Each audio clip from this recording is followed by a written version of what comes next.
I started doing yoga when I was 14. It changed my life. I don't know. Sometimes when you just know something, it's it hasn't happened and hopefully it doesn't happen. But I had this knowing if I hadn't found yoga, I'd be a totally different person because it really is such a big part of my identity now. Being a yoga teacher, being someone that does yoga, which is pretty funny. I had developed an eating disorder and it really helped me learn how to be in my body, which was really hard. A lot of why I did drugs was to be outside of myself and not be aware, and yoga was that space for me to come back and tap into who I am and where I was. Stories are powerful.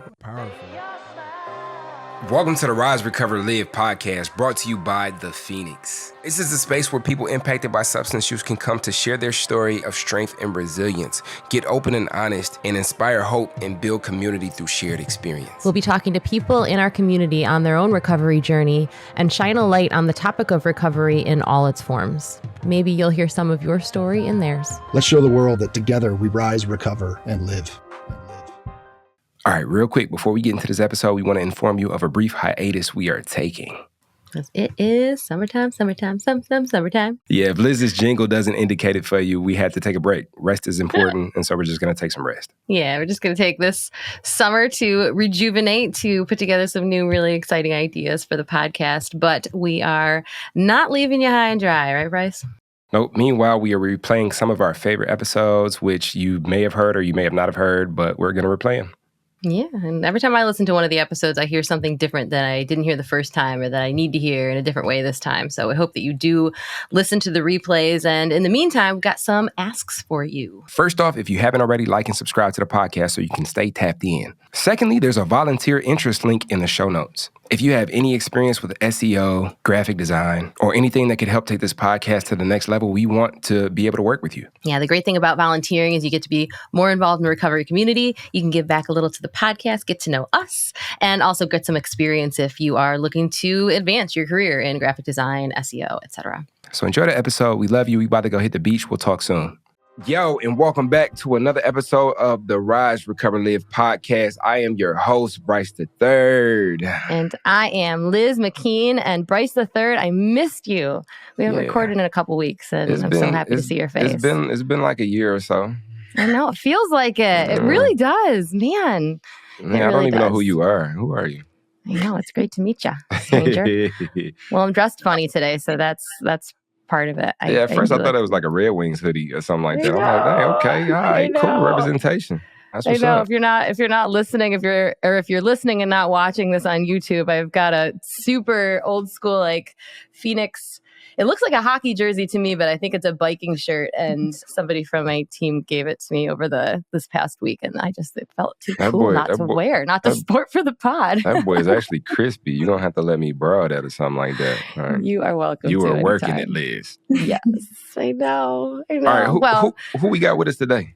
Yeah, well, Honestly, I tried to do the thing where you practice in the mirror introducing our guest today, and just decided that I am not the one to introduce her. This is really, she's got too many wonderful things. I would talk for far too long, and I want her to introduce herself. So Sophie Lyons is someone that I am so grateful to know, to work with. She's one of those people like you, Bryce, that I just feel like I can't imagine my life without. And this recovery journey that I'm on is better because of her. And the work I do, the life I lead, all the things are enhanced. So to introduce her to this community is a real honor. She's a person in recovery. She's a yoga teacher, and she's so much more. So welcome, Sophie. Thank you for being on the podcast. Hey. How are you? Happy to be here. I'm going to cry. Thank you. I was also rehearsing everything on my walk. So you know me. I go on my walks, and I was walking, and I was like, people think I'm crazy. I don't have headphones in. I'm just talking to myself.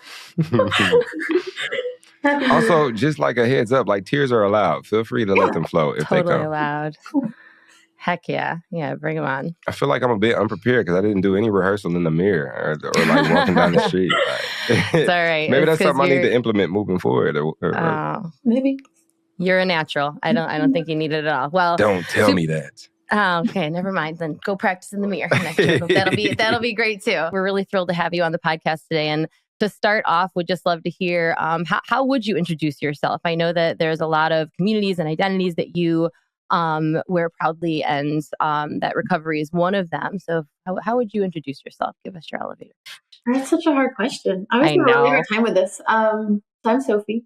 You already said that, but I have she, her pronouns, person in recovery, member of the queer community, and I'm a yoga teacher, like Liz said. Yeah, I don't know. I think that's really like all you need to know. Like being a person in recovery and being a member of the queer community are like two big parts of my identity, and being a yoga teacher for sure. So that's probably... And we're going to dive into all of those things today. And what I would say that the first thing that piques my interest is, especially with these things being such a big part of you, and just how broad of a term. And I'm having some of these conversations like with different people, like people who just like want to define it further for their own individual lives, but also for like marketing sake to get people to understand like what exactly is going on when it comes to the Phoenix or some of the initiatives that we're taking. So what does recovery mean to you? What does that look like to you? And what does it mean to be a person in recovery? It means so many things. So I definitely identify as like a young person in recovery. I got sober.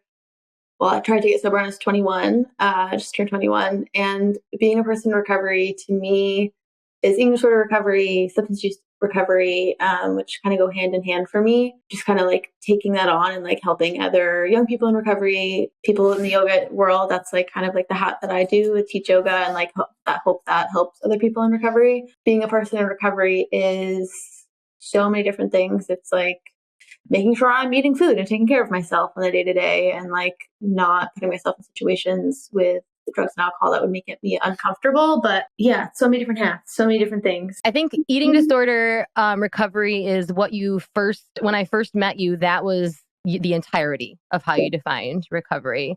So I'd love just I know we have a lot of folks in this community who have had that as part of their story. That's part of my story too. And we had Erica on the podcast a few episodes ago who spoke really beautifully about that experience. But just like everything, it's different for every individual. So maybe we can start with hearing a little bit about your story there and how that led you to where you are today.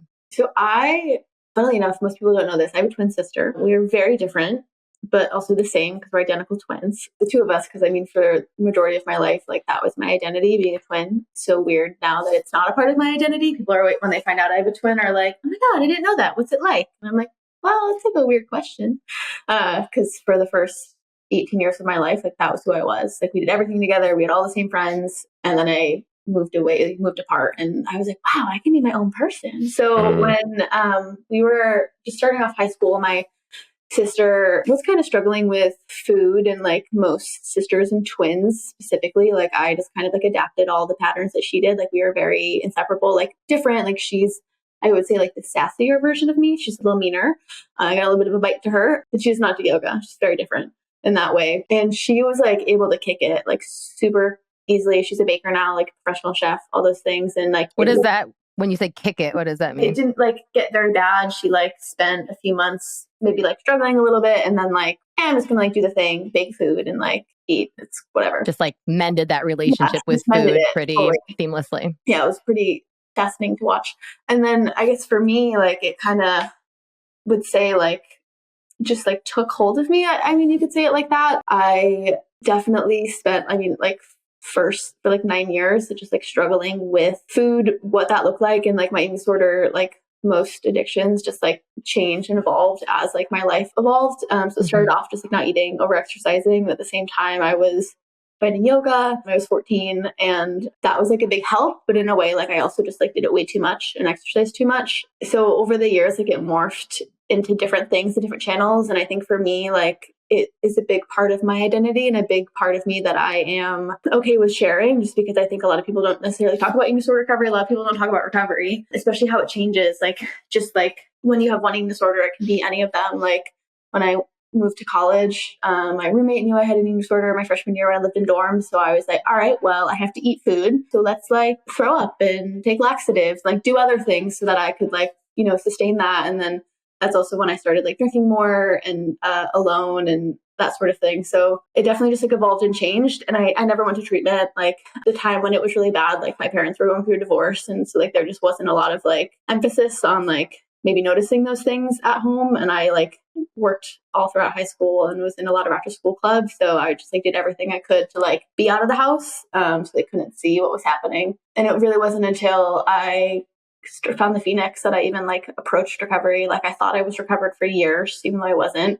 when I got sober, I started seeing a dietitian, and that's why like they really go hand in hand for me. Like when I am using, drinking, doing any sort of drugs, like I don't eat. Like it's just like kind of like that pattern, or it gets really bad. Me, definitely, it's like, okay, like you got to stick to your routines. Like you eat 3 meals a day, every day, no matter what. And like if you do that, hopefully you stay sober. And there's like other things too. It's kind of like that sort of thing for me. They're just very tied. Yeah. Yeah. I think that's something that you've really, even as a person who has struggled with eating disorders over my life, honestly, I think so more people than I ever would have expected have had that experience. You've taught me so much in the way that we talk, to each other, talk to ourselves about food. You and Erica both just happen to be the people in my life that speak about this the most openly, but talking about how when you see someone, the first thing that we think to do is to comment on their appearance, and and even as someone for whom that can be triggering, I still can find myself doing that, and so I think that's really helpful, and within this recovery community and really any community, having that as top of mind is helpful, because you're right. It is also tied together that, when we talk about creating a safe space, it's more than just not, having drugs and alcohol around, it's far more than that. And I think it's interesting that it was through that journey of eating disorder recovery that you kind of came to the conclusion that there was more to it. There was more recovering you needed to do, and substances were part of that. And that was more recent, right? Yeah, that was like 2 years ago, almost. I got 2 years in January, hopefully. Thanks, Bryce. I didn't want to think about it. I mean, I don't want to shit on British culture, but my parents are British, and alcoholism just runs within being British. So I didn't really question a lot of my identity with alcohol or drugs for a long time, because it was just part of the norm. I could not tell you the first time I had a drink, or how old I was, and it was just really regular within my family to drink together all the time, outside of holidays and stuff. It was just whatever. So I remember it was pretty eye-opening for me when I got to college, and my roommate had never seen her parents drunk, had never been drunk before. And I was like, I thought you did that with your family. It's not normal to be drunk with your grandma. That's not a thing. So, and even my girlfriend now, she's the same thing, never seen her mom drunk. So it's super interesting for me. And I didn't really question that for a long time. And when I found the Phoenix and was trying to figure out my relationship with food, but alcohol and other drugs, I was okay, well, you spend a good part of a few years drinking a lot alone. I worked at a restaurant, and that's not normal. Smoking weed every day all the time is not normal. And other things too. But I think for me, it was you're telling yourself you need these things and you don't. And I like to think that a lot of the better part for me, my sobriety is preventative, because I have so much identification when I go to meetings. And I took a class in my undergraduate degree. I got a psychology degree, and my sophomore year, I took an understanding addictions class, and I cried every single class. That's not normal. And I just felt so much identification with everything. And the same thing when I go to meetings, and it's if you see yourself there, and I have a deep knowing within me that it could have gotten worse, or it could, who knows, and I obviously hope that it doesn't. But for me, it's kind of let's maybe stop now before it gets really bad. I'm really grateful for my life and where I am now. And I don't want to fuck it up. So the meetings that you go to, what meetings are those? I'm curious. I go to NA meetings. You go to NA? Yeah. Okay. We have a wonderful sponsor. She's amazing. And I think I think for me, the reason I ask these questions is just to get to understand you more as a person, because I'm just super curious. Yeah. So your first touch point around the conversation of recovery, was it the meetings? Was it Phoenix? Was it going to school and going to these understanding addiction classes? What was the first thing that you came across oh shit, I'm actually a part of this conversation, and I identify with what's being talked about here? My first touch point and actually understanding that I was really a part of this community was Phoenix. I didn't understand when I was in my class that it was I was crying every day because that identification meant something. I just was oh, this is the population of people I want to work with. I just kind of left side brained it. I was let me be intellectual here. It's not look at the emotions. Then actually I went to an NA meeting because actually someone who's a Phoenix team member asked me to speak at our 90 days. She had no idea that I didn't go to meetings or anything. I just recently like relapsed because I was seeing this really awful woman who like didn't believe in addiction. That's a whole other story. And I went to an NA meeting, shared my story, and I was like, wow, this is amazing. And like for me, like I had a hard time in the beginning because I like thought NA was for people who did harder drugs, and I like just like compared myself so much. Everyone was like, maybe I don't belong here. And it wasn't until I went to a meeting when someone shared like, you know, this is Needles Anonymous. Like this is for everyone with all different levels of addiction. Like maybe you've never done drugs, but you have a gambling addiction. Like you belong here. Like this is for everyone. When I heard that, I was like, okay, yeah, I belong here. So how big of a role did your age play into your receptivity to some of the things that were talked about when you got into these rooms? For sure. Yeah. I mean, I'm young. I like, there's actually a big young scene in the Boston area. There's a lot of young people in recovery around here. So I think when I started going to in-person meetings, it was easier. But like, I mean, I got clean on the screen. Like it was during COVID. Like clean on the screen. Is that a thing that people say? Yes, that's what they say. So like that was definitely hard. Like you're in your bedroom. I mean, I teach virtual classes for Phoenix, but it's different when you're like at a meeting or like, you know, helping the Zoom room and stuff. So it's definitely hard to like hear people who had like 30 years and you're like, oh my God, like I can't, this person's older than I was, like longer than I've been alive. Like I can't even like fathom that. So definitely for a while it was like, do I belong here? Am I too young? And even sometimes like I think about that, like my girlfriend's sober and we talk about it a lot. She's like, are we too young? And I'm like, no, like there's nothing wrong with being sober at 23 and 24, but it is hard sometimes. For sure. Yeah, I mean because that's an experience that I had. I got sober when I was 24. But I remember like just the experience of I used to go to this liquor store. I had been buying liquor since I was like 16, and I would go to this liquor store and just get my liquor or whatever. I was about to turn 21. It was the like a month or two before my 21st birthday, and this liquor store I've been buying liquor from since I was 15, 16. I didn't have anywhere to cash my check, and so I went in there to go cash my checks. Like, I guess this is the last place I can go. And I did, and I gave my ID, and he looked at me, and I know he knew. Like, I know you had to have known I was 16. Like, you didn't care, but now that I've legally showed you a legal document, from that point on, for like a month and a half, like I had to play Hey Mister again because he wouldn't sell to me anymore. Yeah. So it's just like experiences like that are like unique to being young and dealing with some of these things. And also like stuff like those questions where it's like, yo, have I lost enough yet? Have I hit a bottom? Have I, am I too young to even know how to conceive of these things? Like, so that's why I was curious as to, how much of a role your age has played into that. And I like that clean on the screen thing too. Like, we love a rhyme. Yeah, that's pretty dope. Yeah. Well, I can say as someone who, decided to wait till, late 30s, well into my 30s, you gained way more than you lost when it came to that time. And I think being able to step into recovery in youth and being able to like find yourself, in any stage, it's never too late. It's never too early. It's just right because it's yours. I'm interested for both of you. Your story about the liquor store made me think of this, Bryce. I feel like I've heard a lot more people that I know who had drugs, like substances other than alcohol as their drug of choice. Their age played a part in that because it was harder. It was easier to get hard drugs than it was to get alcohol before they turned 21. And is that true? I've heard that from a few people. I would say, it's hard to get alcohol in Massachusetts when you're underage because they're like really strict for sure. Like, weed was pretty easy to get. And then, I did a lot of psychedelics. That was like a part of me. Was not a deadhead, but my best friend was a deadhead. So we like went to a lot of shows together. So, and it's like easy to get those when you know the right people, especially in the Boston area, just because it's like such a party. It's not like, I've like actually never been to like a college party. I was not a cool kid.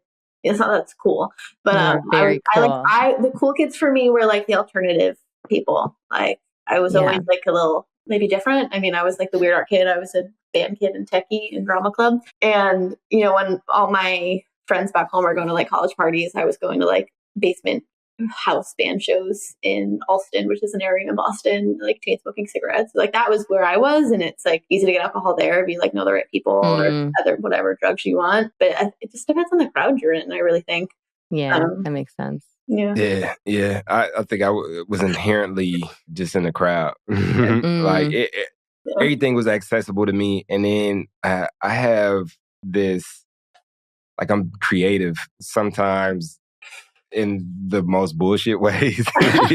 So like if I couldn't get my hands on it, I'm gonna figure out a way that I to get my hands on it. So it was we are resourceful. I just did what I did because I did it. Like the restrictions, I think the fact that things were available to me, like once I dug in, like played a role in it. And I think also like the conversation around culture too, like I'm super influenced by hip hop. And so like I didn't do any crazy hard drugs, you know, if we to get specific, like heroin, crack cocaine, just because of like the culture frowned upon that, right?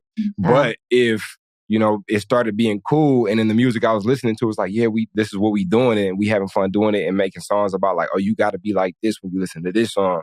Like I might have embraced it, you know, just like now, because back when I was going crazy, like there wasn't, like lean was that was a down south thing, though. It wasn't as relevant as it is here. But like pill popping, I was popping pills and I was hiding it. And I felt like a leper, you know, because I knew nobody knew what this was, right? But now, like in my culture, like in hip hop culture, like Percocets and Xanax, like that's like you're not even cool if you don't take these things. You know what I'm saying? So it's just like it evolves with the culture, I think, too. Yeah, that makes sense. You know, and it's interesting too when we talk about culture. I was thinking this when you were talking about your family being from England. So I feel like I grew up, you know, in America with a very American family, saying that one of the reasons we have so many drinking problems here is because we're not like Europe where they just drink it when they're kids at the dinner table and it takes the excitement away from it. And if we just like made it so it wasn't such a big deal, then nobody would grow up to be an alcoholic. And it's just like, I don't know, bro. Like, I'm pretty sure it's a problem over there too. So I think there's so many, we just try to put things in boxes. We just try to like wrap our head around something and put a bow on it. And it's like, it's just always more nuanced than what we want it to be. I was in the UK really recently visiting my family and like some of them like don't understand like why I'm sober or like sometimes I just am like, well, I work for the Phoenix and it's like easier to just like use work as that kind of example. I don't really want to get into it with them, but my cousin and I were talking about that because a few of my cousins, like my parents would never let my cousins come over to visit by themselves if they were under 21 because they're like, you've been drinking for too long. Like you can't come here. You're going to get in trouble. And it was Halloween weekend and in the UK, like you can carry an open bottle and no one cares. Like it just does. That means frowned upon if you're like walking around with a bottle of wine. But like people were doing that. Like a woman was getting on the tube in her Halloween costume, just like chugging out of a bottle of wine. And I was like, where am I? Like you can't do that in the States. Like many people do it, but like no one really cares. And you know, I think like the weird thing is, or not the weird thing, but like I think the bad thing is like people in the UK have been drinking for so long, and maybe they don't go as crazy, but like the amount of liquor that they can handle, like inherently, because it's like that's such a big thing over there. Like I remember my cousin saying, like, you know, when she came over to the States for a while, like all her friends, like the amount that they would get like drunk on, just she could like 3 times that. Like the tolerance is insane. It's not a good thing. So like alcoholism over there is definitely like just it's different. Like they're like, well, what do you mean you can handle your liquor? Like you're not an alcoholic. It's almost like a badge of pride or something. Oh, for sure. Yeah, definitely. Yeah, I would assume it's another conversation about culture as well, you know, because like I've often thought, because my uncle stay in Germany, and I know like, you know, different cultures think about these things differently, you know? So I've often thought about, okay, what happens when I'm offered a drink in the country or in a culture where like turning down a drink is almost like, oh, you don't like, is disrespectful, right? Haven't been in that specific circumstance. I've been in circumstances here in the US, but here it's just like, yo, you know, you just kind of got to respect these boundaries. Otherwise, we're not going to have fun, you know? But like, there where it's so embedded in the culture, like, are there cultures that exist where if offered a drink, like it's almost like you're shitting on their hospitality, and like how do you maneuver in those circumstances and situations? So, but I guess I'll cross that bridge when I get to it. Yeah. I think we said this in another episode, but the antibiotics thing has worked for me in the past. I don't know whether that's good advice or terrible advice, but I've said it in uncomfortable situations and had it been blind, like just accepted without question. So, you know, and at the end of the day, you only have to share what you want to share. But I do understand what you're saying. Like I don't know what that would feel like in a completely different place where you feel like you're being disrespectful. I would say abandon everybody else before you abandon yourself is my good rule of thumb. Good rule of thumb. Yeah. I was thinking about what this conversation was going to look like, and something that I just deeply love and respect about you is that you are very proud in the identities that you've stepped into. And that is, recovery, that is queerness, that is yoga teacher, that is, there's so many areas. And I know that Bryce and I have had conversations, and Bryce is a person who tends to say, I am not going to be held to any specific label, and for you, I feel like that's an area that you found community in and safety in. And also it's almost like that's a way that you break down stigma is by saying, this is who I am and I'm really proud of it. And you invite others in to be part of that as well. So I would just love to talk about that, like these different areas that you identify as. And I also have known you to change your mind about things. Like you won't be held by something, if something stops feeling right, you absolutely are strong enough to say, this doesn't serve me anymore. And that's very cool. So that's not even a really question, No, but I thought it might be something cool for you to talk about. No, I love that. I think I want to touch base more on like being queer, because I think that's one I can probably touch on a little bit more and maybe other people will understand. I think for recovery, like it depends on like where I am. Like it's funny, like with teaching Phoenix classes, it's like such an integral part of like introducing myself. Like Sophie, she, her pronouns, person in recovery. And sometimes I go to teach like non-Phoenix classes and I'm like, person, don't need to share that here. I don't need to tell my yoga class of 20 people that I am in recovery. They're gonna be like, why is she sharing that? I think that part of me, it depends on the spaces that I'm in. I think at Phoenix and in meetings, like I'm proud to be who I am. And I think it's taken me a little bit to like get there and understanding like what that means to me and like how everyone's story is different. For a long time I was like, maybe like that's not me, maybe I need to like understand that. I told Liz this once, actually, this is just like funny, and I just think it's a funny part of like a Phoenix experience I've had. When I first started volunteering to teach for the Phoenix, there's Emily who's in Boston. Like I was like, Emily, like I think people respect me here because I have a lot of tattoos and I know I've made a lot of mistakes. And she was like, no, it's because you're in recovery, you idiot.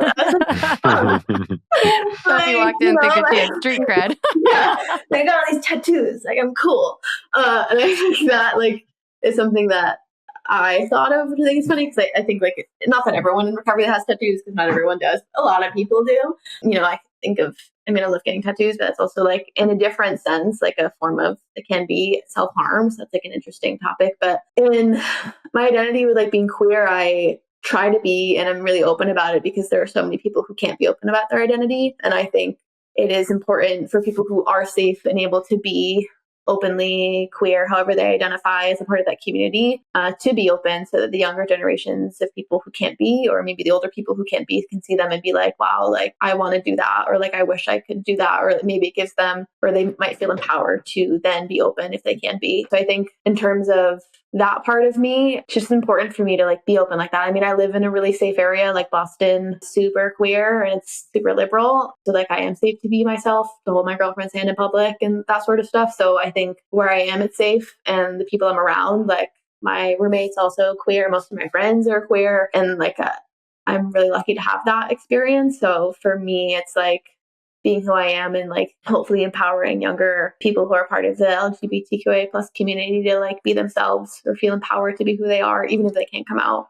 because of the situation that they're in. So that's like important to me. Yeah. Well, and I think, in that community really, and I'd say a large amount of marginalized communities, but, substance use runs rampant because you're just trying so hard to mute that part of yourself. You're trying so hard to not feel like, the pain that happens when you're not able to be fully yourself, or maybe who you are isn't accepted by the people that you love. And I think also like as someone that is like a cis person and is like straight presenting, like unless someone knows or sees me, my girlfriend or whatever, they're not going to know that I'm gay. And that's like the same thing with pronouns. Like pronouns are important, not because you need to share, but as a cis presenting person or someone who is straight and someone who identifies as she, her, he, him, like who might not be trans, if you use your pronouns, then that person might be like, oh, this is a safe space for me. Like, it's not really about you. It's about like being like, this is a space where you're able and openly to be who you are. So I think also for me as like a cis white woman, it's really important to name my power and privilege and be like, hey, like, I know that I look like this, but like, this is who I am. So it's like tying in those intersections of identity, just because like, I know for me that like being queer is a big part of who I am, but maybe someone who, like my girlfriend, like she's Mexican, Jewish, and queer, and like being Mexican and Jewish is way more of her identity than being a queer person.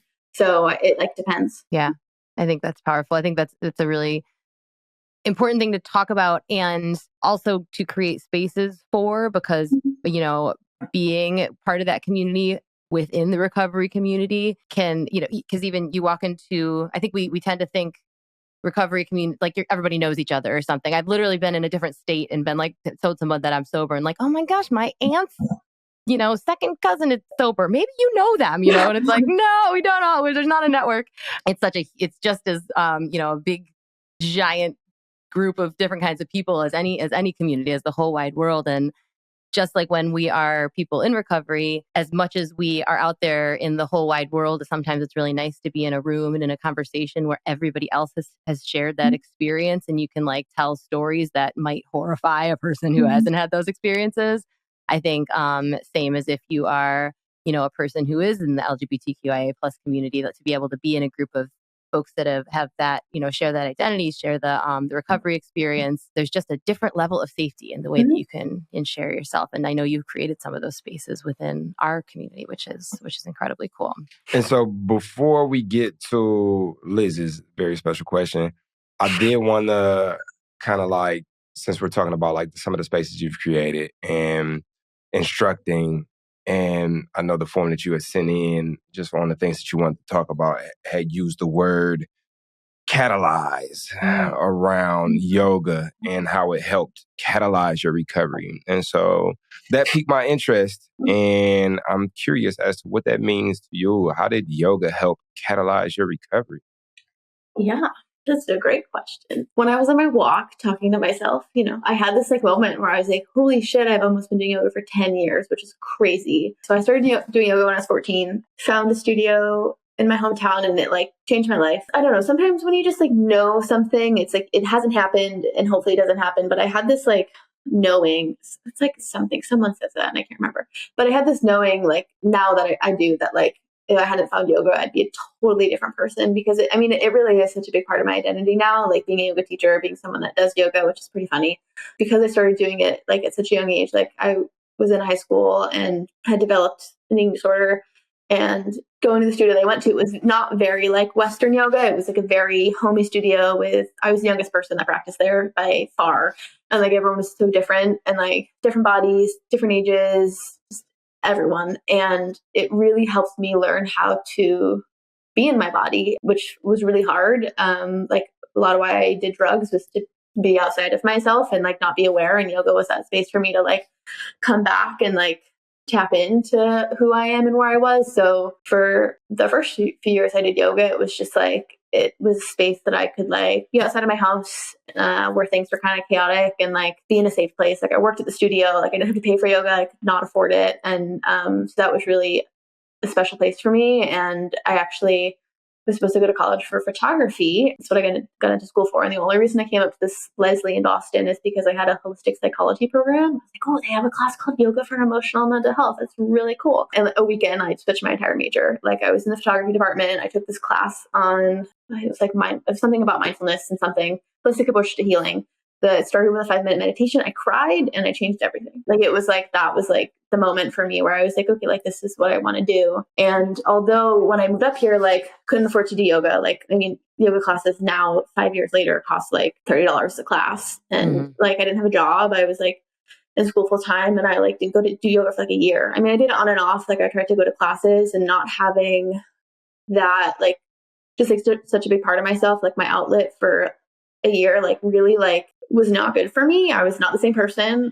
Liz heard this last week, but I cut all my hair off. I had a short bob, was platinum blonde, and I like wanted to be really punk. Like I wore Doc Martens every day, and I was like dating this skater guy. You know, before I got sober, I was not out. Like I didn't really know who I was. Like I came out in high school and like went back in the closet. When I didn't have yoga, like it was like a really weird time. Like I drank a lot alone. I was working in a restaurant full time, which I hated. And that summer I actually did my yoga teacher training when I was like not well at all, which is really funny to think about. Like looking back now, I was like, probably should have done that at a different time, but it was like the time it needed to be.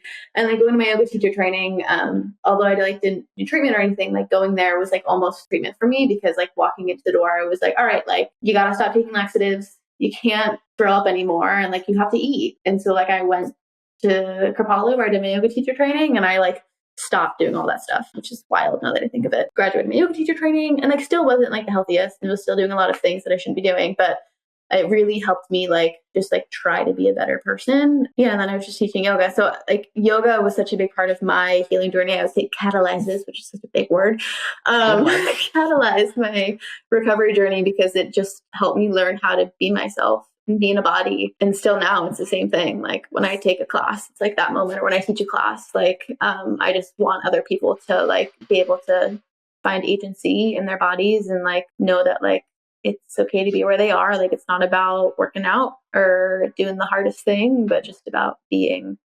So I don't know if that explains it, but well, no, I think it definitely does. And I appreciate you for sharing that with us.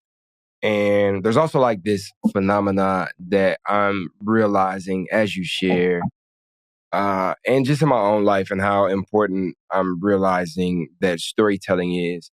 And the most important story that we'll ever tell ourselves is the story of us.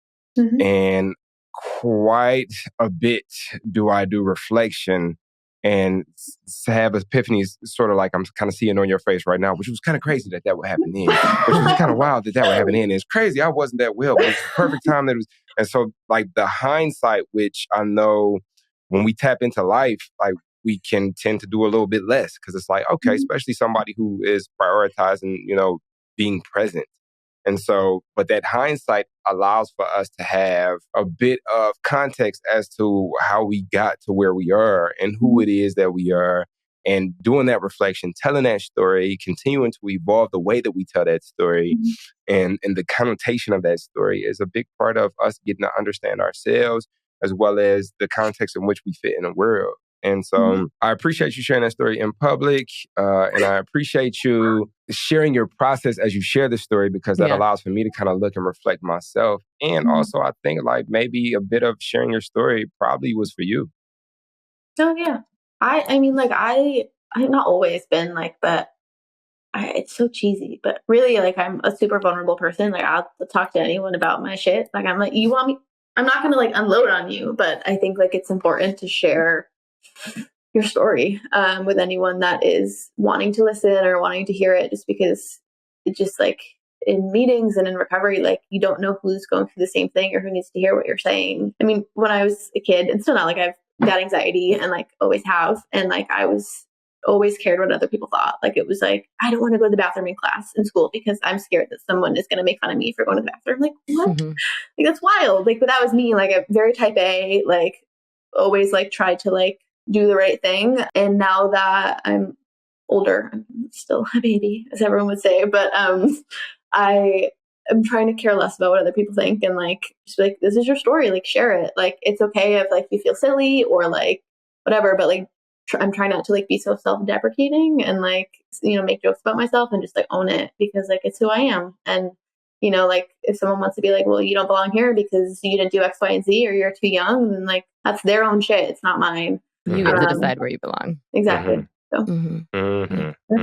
Well, you've inspired me in a lot of ways, and just showing up and being exactly who I am, because you model that, and you do it even when you do it with a laugh, and when you feel silly, and like you're able to, like the way you do this self-deprecation it doesn't feel ever to me like you're putting yourself down. It's more just an acknowledgement of like how you feel in the moment doing it. And that makes it even easier, I think, for other people to feel empowered to do it too. So there's a reason that you're a leader in this. And I think most communities that you're part of. Yes, Sophie, you are a beacon of light. And so I kind of want to switch things up today, because for the sake of variety. So I think I want to ask the question, Liz. Let me ask the question. Oh my goodness! Yeah. Wait. Then I get to lead up. Are you gonna prime me? Okay, right. All right. I need to hear your fabulous, wonderful, groundbreaking, life-changing, amazing, beyond all comprehension question that no one could ask like you. And go. Now that we've had a reversal of roles, how fun that is, and how challenging it is to come up with new adjectives and verbs every time. There's a lot of words. Yes. So Sophie, if you could look back at any previous iteration of yourself from who you are today to give advice or kind words or anything to you in the past, what would you say to that person? What would you say to previous Sophie? It's so hard. I've been thinking about this all day. Well, not all day. I actually didn't think of this earlier, but what just came to mind was stop walking on eggshells. Take up space. I think I spent a lot of my life just like making myself small, and I still do that sometimes, and most people in my life call me out on it just because it's like kind of my go-to space. So I think for me it's just like telling my younger self to take up space, take up as much space as you want, and like be yourself, and don't walk around thinking that like you're gonna get in trouble. Just be you. That was my kind of go-to space. Yeah, that's deep, actually. That's very you get deep. it. You get it. Yeah. Touch my heartstrings with that one. When I was going to therapy for the first time, the question they always asked me like a questionnaire, and it was like, "What do you want to work on?" I don't want to walk on eggshells anymore, and that's like all I said. And the therapist was like, "Are you okay?" Yeah, just things to work on. Well, this has been really fun. Thank you for being here, Soph. It's always fun to. I'm lucky enough to be able to spend time with you pretty much every day, but it's never enough because I love being around you, and I'm excited for the community to hear more of your light. And where else can the community get more of you? On the virtual platform. I teach 3 classes a week on Zoom, on the Zoom land. Sunday nights at 7 p.m. Eastern. It's a restorative class. You roll on the floor for an hour. Monday nights at 6 p.m. Eastern, I teach a kind of more strong flow. And Tuesdays at 1 p.m. Eastern, yoga. All the things. And how much do those classes cost? They're free as long as you're 48 hours sober. Whether you're a person in recovery or not, all are welcome. And we'll link those specific classes in this podcast episode. So if you want to tap in with Sophie and actually do a yoga flow with Sophie, you'll be able to. I highly recommend. Yeah, for sure. Well, what do you think, Bryce? I think we did it. I think we did it. I think this was the best episode ever to get back into the groove of things. I know that you all listening continue to get episodes every week, but us on the back end, sometimes we take breaks because there's things that happen in life that we got to tend to. And so it is cool to come back, and it's even better to come back with your energy, Sophie. I think this was the perfect episode to kind of, start to rev the engine back. Thank you. And I got to say, I think like on a personal note, so we've never really we've crossed paths, but we never really kicked it like that. No. But I gotta say about your energy, there's some people in the world where it's just like, oh, that's my friend. We haven't even kicked it yet for real. But I was like, oh, hey, Sophie's my friend, So I look forward to kicking it with you more. I'm sure we'll cross paths, and when we do, maybe we'll grab a bite to eat or something like that, and discover how much of friends we really are. I love that. I feel the same way about you, Bryce. Hey. I love it when my favorite people come together. What a great day. Well, thank you. Thank you both for being here, being in my life, being part of this really fun thing we get to do on microphones, which is just have conversations we'd want to have anyways. Thank you, everybody who's listening, whether it's your first episode ever or you come every week, we're so beyond grateful and just honored to be able to have these conversations with you. I hope that you subscribe so that you don't miss an episode in the future. We're here every single week. If you are called to rate and review on whatever platform you are listening on, that really helps so that we can find some more, or so this podcast can find more people. If you need help figuring that out, how can they get to us, Bryce? How can they talk to us? when you download that app and you go on the app, there's these groups, and there's groups for all type of interests. I recently joined a plant group, and I'll be posting my plant babies in there pretty soon. So there's a lot of interest that you could tap into. But for us, the listeners of the Rise, Recover, Live podcast, there is a group specifically for us. And it's called the Rise, Recover, Live podcast group in the app. So join that and come and talk to me and Liz and everybody else in the group, all 900 Venus team members in the group that are discussing their favorite parts of episodes, their favorite episodes, what they like to hear more of, what they like to see. And that'll help us to build a better relationship with you all, because this is our show. Let's do this thing in collaboration and in love. So I hope to see you in there. Come talk to me. Come say what up. Yes, definitely. Well, we will see you in the group, and we will see you here, same time, same place. See you next time. See you next time. So now you're excited. Bryce, Liz, how do I get involved with the Phoenix? Well, my friend, it is super simple. We actually have an app. head over to the Google Play Store or the Apple App Store, or look in the show notes of this podcast, wherever you're listening to or watching this podcast, and go download the Phoenix app. The Phoenix app makes it so easy to find classes that are near you or to access our virtual class schedule where you can hop on from the comfort of your home. You can also join our groups and have a conversation with someone from the Phoenix community from anywhere in the world. Please make sure that you join the podcast group where you can connect with Bryce and I and other listeners. Everything that you need is in the show notes. You can also head to our website at www.thephoenix.org. And maybe while you're there, you click the volunteer tab and get even more involved.